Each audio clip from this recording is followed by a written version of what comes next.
a lot of denominations, and again, I'm not speaking about this one, but particularly in the U.S., where a lot of faith-based communities almost praise and worship the greed. The heteronormative or the greed. Oh my gosh, the prosperity gospel is what it's known as, yes, right? Absolutely. If you pray enough, if you are good enough, if you are chosen, if you tick all these boxes, you will become wealthy, and you will get a better house, and you are going to get a better car. And doesn't everybody want to hear that? And in fact, you're going to get a more beautiful spouse. And the harder the times are, the more people rely on this. And obviously you have your charlatans exploiting these insecurities. And absolutely. When you look at the richest pastoral leaders, the folks, they are all preaching that prosperity gospel. Absolutely. And I will tell you, I mean, and look it up. These are not facts that you cannot look up.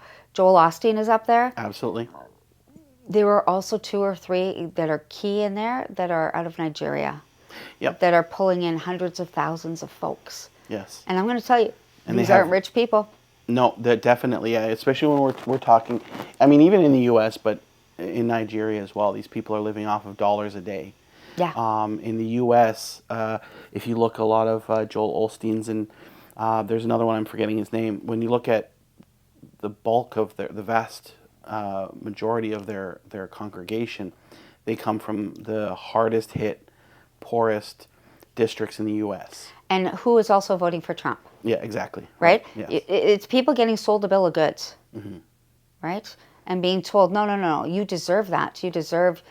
And all you have to do to get it is vote for me. Send in $5, right? Yeah, absolutely. It's all the same thing. I'm starting to see, too, a lot of faith communities edging closer to becoming political action parties or committees. And religion has always been politically active, right? And I don't think that that's necessarily an incorrect thing, can be used incorrectly.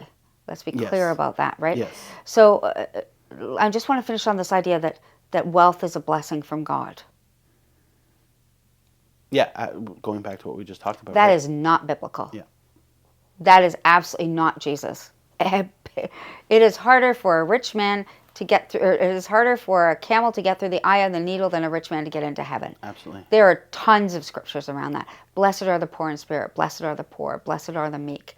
You know, read the Song of Mary, the Magnificat. It is the most stunning call to action to destroy wealth. I wonder how we get back to that place where that message replaces or supplants the current zeitgeist where, again, greed is good, right? We move from I to we. Yes.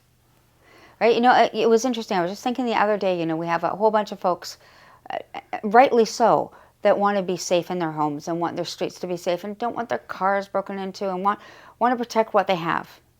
And I'm not going to say no to that. But what I'm going to say is, ask yourself why people are having to steal. Yeah. Right? So if we have more even distribution of wealth, everybody's wealth is safe because people have stuff. There's no such thing as great wealth without great exploitation. That's right.